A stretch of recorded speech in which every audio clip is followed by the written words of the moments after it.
Hello पिलामने सप्तम श्रेणीर एही आकर्षणीय अध्यायकु समस्तंकु स्वागत। आज आमे एक बहुत मजादार तथा चमत्कार ओडिया लोककथा विषय आलोचना करने जाउछे। कहानीटीर ना हेउछि माळहांडी कथा।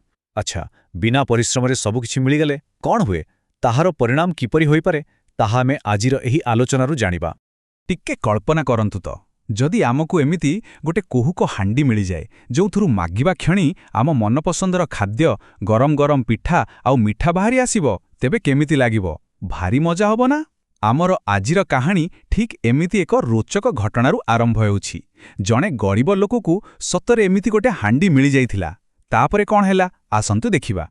आगकु बढ़िबा पूर्वरु आसंतु फटाफट आजिर रूपरेखा उपरे नजर पकाइबा। प्रथमे आमे लेखकंक परिचय जानिबा, तापरे आसिबो दुईटी हांडीर कहानी। एहापरे किछि नुआ शब्दार्थ शिखिबा एवं शेषरे जानिबा एही कहानीरू आमको की नैतिक शिक्षा मिलुछि।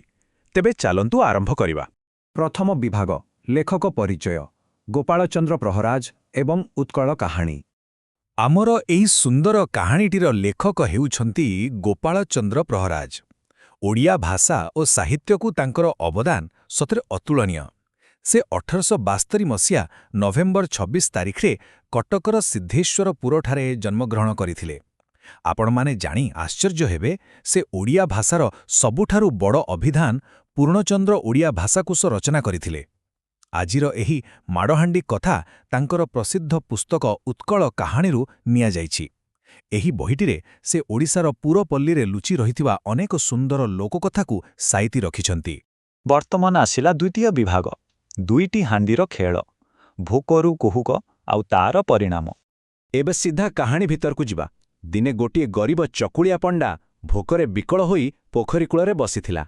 सेतिकी बेले ताकू गंगा मातांक कृपारू गोटिए कुहुक खाद्य हांडी मिलिला। तापरे कोन हैला जानंती? बिना परिश्रम रे एमिति बढ़िया बढ़िया खाद्य पाई पंडा आउ ता मां पूरा अलसुआ होई गले। कामदाम सबु बंद। किंतु कथारे अछि ना, सुख बेसी दिन रहेनी। जणे लोभी पड़ोसी सुजोग देखी सेही कुहुक हांडीटीकू चोरी करिनेला। बिचारा पंडा निरुपाय होई पुणी गंगा मातांक पाखकू गला। एथर माता ताकू आउ गोटिया हांडी देले, जाହାର ना थिला माळहांडी। आउ एही हांडीटी समस्तंकू गोटे उचित शिक्षा दबा पाई ही तयारी होइथिला। एही दुईटी हांडी मध्यरे थिबा तफातटी बहुत शिक्षणीय। प्रथमटी थिला खाद्य हांडी। एहा मागिबा मात्रे स्वादिष्ट खाद्य देउथिला सत, किंतु एहा पंडा आउ तांको मांकू संपूर्ण रूपे कर्मकोढ़िया बा अलसुआ करि देइथिला। ता सह अन्यमानंक मनरे प्रबल लोभ मध्य सृष्टि कला। अन्यपटे थिला आमर माढ़ हांडी। एथिरु खाद्य बदलरे बाहारुथिला मोटा मोटा बाड़ी आउ मिळुथिला निर्धूम माड़। हाँ, शुणिबाकू टिके अजब लागुथिबो, किंतु एही हांडीटी ही दुष्ट चोरमानंकू कठोर दंड देला एवं माँ आउ पुओंकू निजर भूल बुझाई पुणी थरे परिश्रम करिबाकू बाध्य कला। माने गोटिए हांडी आराम देई खराब बाटकू नेला आउ अन्यटी कष्ट देई ठीक रास्ताकू आनिला। कहानीर सबुठारु मजेदार मुहूर्तटी तो सेतेबेले आसिला जेतेबेले चोरमाने सेही माड़हांडीटीकू गोटे धनरत्न भरा सिंदुक भाबी खोलिदेले। भाबंतु तो कौन होइथिबा? हांडी भितरु आपे आपे मोटा मोटा बाड़ी बाहारी सेमानकू एमिति पिटिला जे न कइबा भल। सेमाने एते माड़ खाइले जे प्राण विकଳରେ निजे आनिथिबा चोरी संपत्तिकू मध्य सेइठी छाड़ी देई धाइले। एथर चोरमानंकू सेमानकर लोभर ठीक शास्ति मिलिगला और पंडा परिवार मध्य सेही संपत्ति पाई गरीबीरू मुक्त होइगले। किंतु सबुठारु गुरुत्वपूर्ण कथा हैला, माड़ भयरे सेमानकर अलस्वामी पूरापूरी छाड़ीगला। तृतीय विभाग मुख्य शब्दार्थ। आसंतु किछि नुआ शब्द शिखिबा। एही कहानीरू आमे किछि नुआ शब्द जानिबाकू पाइछे। प्रथम शब्दटी हैला चकुलिया पंडा। यार अर्थ हेउछि एपरि एक वर्गर लोक जो माने गाँ गाँ बुली छता धरी सुंदर गीत गाई लोकंक ठारू भिक्षा मागी निजर परिवार पोषण करंती। आम कहानीर मुख्य चरित्रर पेशा ठीक एया ही थिला। द्वितीय बहुत मजादार शब्दटी हेउछि कर्मकुढ़िया। एहा एक खांटी ओडिया शब्द। यार अर्थ हेउछि जणे अत्यंत अलसुआ बा कुढ़िया लोक, जार कौनसी भी परिश्रम करबाकू आदौ इच्छा न थाए। ठीक जेमिति कुहुक हांडी पाइबा परे आमर पंडा आउ तांको माँ कर्मकुढ़िया पाल्टी जाइथिले। आउ तृतीय शब्दटी हेउछि निरुपाय, अर्थात एक संपूर्ण असहाय अवस्था। जेतेबेले मनीष पाखरे कोनोसी रास्ता बा उपाय नथाए सेतेबेले ताकू निरुपाय कुहाजाए।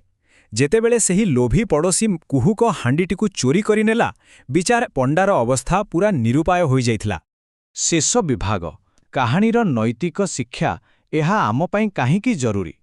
ପିଲାମାନେ, ଏହି କାହାଣୀଟି ଆମକୁ 3ଟି ବହୁତ ମୂଲ୍ୟବାନ ଶିକ୍ଷା ଦେଉଛି। ପ୍ରଥମଟି ହେଲା, ଲୋଭ କରିବା ଭାରି ବିପଜ୍ଜନକ। ଅନ୍ୟର ଜିନିଷ ଉପରେ ଆଖି ପକାଇଲେ ବା ଚୋରି କଲେ ପରିଣାମ କେବେ ବି ଭଲ ହୁଏନି, ସେହି ମାଡ଼ ଖାଇଥିବା ଚୋରମାନଙ୍କ ପରି। ଦ୍ୱିତୀୟ ଶିକ୍ଷା ହେଲା, ଅଳସ୍ୱାମୀଠାରୁ ଦୂରରେ ରହିବା। ସବୁବେଳେ ମାଗଣାରେ ମିଳୁଥିବା ଜିନିଷ ଉପରେ ନିର୍ଭର କଲେ ମଣିଷ ତାର ଦକ୍ଷତା ହରାଇ ବସେ। ଆଉ ତୃତୀୟ ତଥା ସବୁଠାରୁ ବଡ଼ କଥା ହେଉଛି, ପରିଶ୍ରମ ହିଁ ଏକମାତ୍ର ବାଟ। ନିଜର ସଚୋଟ ପରିଶ୍ରମ ବିନା ଜୀବନରେ କେବେ ବି ସ୍ଥାୟୀ ସୁଖ ଶାନ୍ତି ମିଳିପାରିବା ନାହିଁ। ତେଣୁ ଏଠାରେ ଏହି ସୁନ୍ଦର ଉଦ୍ଧୃତିଟି ମନେ ରଖିବା ଉଚିତ ଯେ କର୍ମ ହିଁ ଧର୍ମ ଏବଂ ପରିଶ୍ରମ ବିନା ଜୀବନରେ ପ୍ରକୃତ ସୁଖ ମିଳେ ନାହିଁ। ଏହା ହିଁ ଆଜିର ପାଠର ସବୁଠାରୁ ବଡ଼ ମୂଳ ମନ୍ତ୍ର।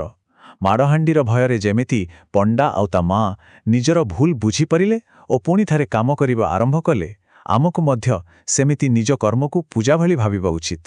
ଶେଷରେ ଆସନ୍ତୁ ଗୋଟିଏ ପ୍ରଶ୍ନ ଉପରେ ଟିକେ ଚିନ୍ତା କରିବା। ଆମେ ଆମର ନୀତିଦିନିଆ ଜୀବନ ଓ ପାଠପଢ଼ାରେ ଏହି ପରିଶ୍ରମର ମୂଲ୍ୟବୋଧକୁ କିପରି ପ୍ରୟୋଗ କରିପାରିବା?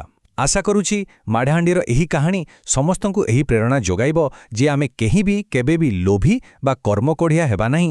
ନିଜ ଲକ୍ଷ୍ୟପଥରେ ନିଷ୍ଠାର ସହ ପରିଶ୍ରମ ଜାରି ରଖିବା। ଆଜିର ଏହି ଆଲୋଚନାରେ ଭାଗ ନେଇଥିବେ ସମସ୍ତଙ୍କୁ ଅନେକ ଅନେକ ଧନ୍ୟବାଦ। ଏମିତି ନୂଆ ନୂଆ କଥା ଶିଖୁଥାନ୍ତୁ ଆଉ ଆଗକୁ ବଢ଼ୁଥାନ୍ତୁ।